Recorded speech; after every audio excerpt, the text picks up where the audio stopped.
नमस्कार दोस्तों, हिंदुस्तान उदय YouTube platform पे आपका बहुत बहुत स्वागत है। मैं हूं प्रदीप डबास। दोस्तों, फरवरी का शुक्रवार, आखिरी शुक्रवार जिस तरह से खूनी रहा शेयर मार्केट के लिए, जिस तरह से दलाल स्ट्रीट पूरी तरह लाल दिखाई दी और शेयर मार्केट में जिस तरह से हाहाकार मचा, पूरे फरवरी ने हाहाकार मचा के रखा। लेकिन आखिरी दिन तो ऐसा लग रहा था जैसे क्रैश हो गई है मार्केट, जैसे निवेशकों के मनोबल पे किसी ने पत्थर रख दिया है। उसके बाद ट्रंप और जेलेंस्की की जो बहस हुई है ओवल ऑफिस में, उसके बाद निवेशकों के मन पे और ज्यादा शंकाओं का बादल छा गया है। उनको ऐसा लग रहा है कि अब शेयर मार्केट जब सोमवार को खुलेगी तो कहां जाएगी, भारतीय बाजार किस ओर जाएगा, ये बड़ी चिंता निवेशकों को सताने लगी। और इस पूरी बहस के दौरान जो जेलेंस्की और ट्रंप के बीच हुई है, उसके बाद भारत में आर्थिक हालातों को लेके क्या कुछ समझा जा सकता है, कैसे इसका अंदाजा लगाया जा सकता है और क्या कुछ असर हो सकता है, ये समझना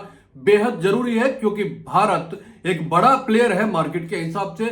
दुनिया भर में, ग्लोबल मार्केट में भारत अपना एक बड़ा वजूद रखता है। और अगर ट्रंप और जेलेंस्की के बीच ये बहस हुई है और उसके बाद पूरी दुनिया जैसे मानिए दो धड़ों में बट गई है। यूरोप के तमाम देशों ने जेलेंस्की का समर्थन करने की बात कही है, दावा किया है। फ्रांस ने, तमाम देशों ने, पोलैंड ने, हर देश ने जेलेंस्की के साथ खड़े होने की बात कही है। उसके बाद से ऐसा लग रहा है कि पूरी दुनिया अब जो है दो धड़ों में बंटने जा रही है। और ये ट्रंप ने भी कहा था कि आप वर्ल्ड वार को न्योता दे रहे हैं, आप गैम्बलिंग कर रहे हैं वर्ल्ड वार के साथ। उसके बाद जेलेंस्की ने कहा था कि मैं सिर्फ अपने देश के लिए काम कर रहा हूं। लेकिन जेलेंस्की और ट्रंप के इस बहस के बाद भारत में क्या असर होने वाला है, यह महत्वपूर्ण है दोस्तों। क्योंकि भारत ही एक दुनिया का बड़ा प्लेयर है और भारत के निवेशकों के मन में इस तरह की किस तरह की शंकाएं हैं, उन पे विचार करना जरूरी है, उन पे बात करना जरूरी है। और भारत में इस पूरे प्रकरण के बाद क्या असर होगा,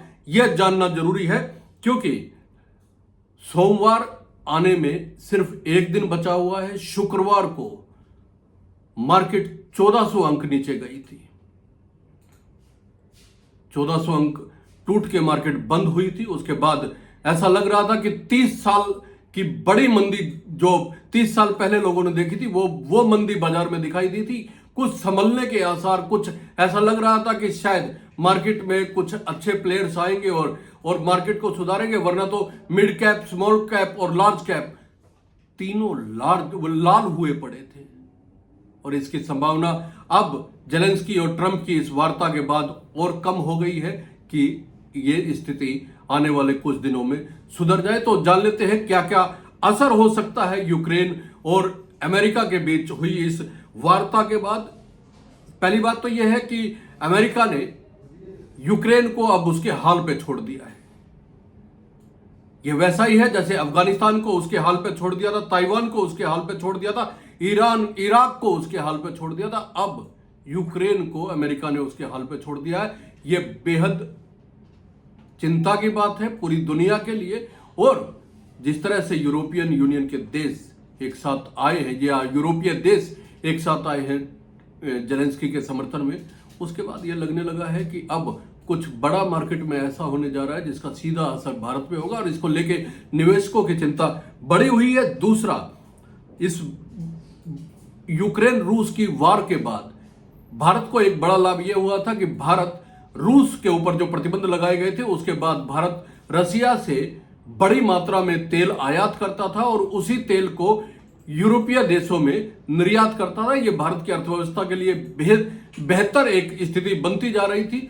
भारत रूस से तेल आयात करता था और यूरोपीय देशों में निर्यात करता था। लेकिन इस वार्ता के विफल होने के बाद, इस बहस के बाद, क्या भारत रसिया से, क्योंकि अब ऐसा लगने लगा है कि अमेरिका और रूस शायद एक साथ खड़े हुए दिख रहे हैं। तो अगर पहले भी अमेरिका ने रसिया में तेल कंपनियों पर प्रतिबंध लगाने की बात कही थी, और अगर तेल कंपनियों पर अमेरिका रसिया की तेल कंपनियों पर प्रतिबंध लगाता है तो निश्चित तौर पे भारत फिर रसिया से सस्ता तेल नहीं खरीद पाएगा और यूरोप को नहीं बेच पाएगा। इसका मतलब यह है कि भारत को अब तेल के मामले में आत्मनिर्भरता और जो निर्यात की स्थिति थी उस पर समीक्षा करनी होगी।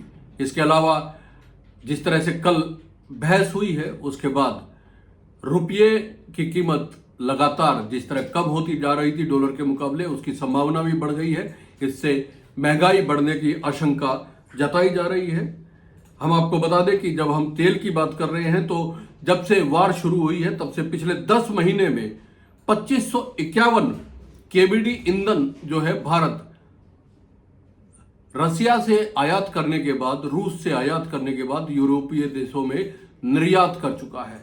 तो भारत की अर्थव्यवस्था में रूस से लिया गया ईंधन काफी बड़ा योगदान दे रहा था, भूमिका निभा रहा था, लेकिन इसको लेके अब आशंकाएं हो गई है, उत्पन्न हो गई है, जिसकी समीक्षा करना बेहद जरूरी है। इसके अलावा इस बहस के बाद दुनिया में तनाव बढ़ सकता है, और जब तनाव बढ़ता है तो महंगाई बढ़ती है दोस्तों, और जब महंगाई बढ़ती है तो भारत जैसा बड़ा मार्केट, ग्लोबल अगर हम इकोनॉमी की बात करें तो भारत से बड़ा मार्केट शायद चीन एक हो सकता है, उसके अलावा कोई मार्केट नहीं है।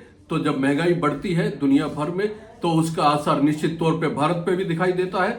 सोमवार को जब बाजार खुलेंगे तो उसका असर भारतीय बाजारों पे क्या होगा, ये बड़ा सवाल है निवेशकों के मन में। उन्हें क्या करना चाहिए? तो सबसे पहले तो निवेशकों को किसी भी तरीके की जल्दबाजी से बचना चाहिए। किसी भी तरीके की जल्दबाजी से बचने का मतलब यह है कि अगर आपने कुछ निवेश कर रखा है तो आप उसको छोड़िएगा नहीं, क्योंकि ये हो सकता है कि ये जो बहस हुई है, जो तनाव बढ़ा है दोनों देशों के बीच में, उसके बाद से जिस तरह से विदेशी निवेशकों ने, एफआईआई ने जिस तरह से पिछले 1 महीने 2 महीने में अपना निवेश वापस खींचा है, ये लगातार जारी रहे। अमेरिका और यूक्रेन के इस वार्तालाप के बाद हो सकता है कि ये और बढ़े। जो विदेशी निवेशकों का बिकवाली का सिलसिला है ये बढ़ सकता है। तो अगर आप कुछ स्टॉक खरीदना चाहते हैं, शेयर मार्केट में इन्वेस्ट करना चाहते हैं, तो सीधी बात है, आपको फंडामेंटल्स समझने हैं कंपनी के, आपको एक्सपर्ट्स की राय लेनी है, और उसके बाद ही किसी तरह का कोई निवेश करने की सोचें। बहुत बहुत धन्यवाद। नमस्कार।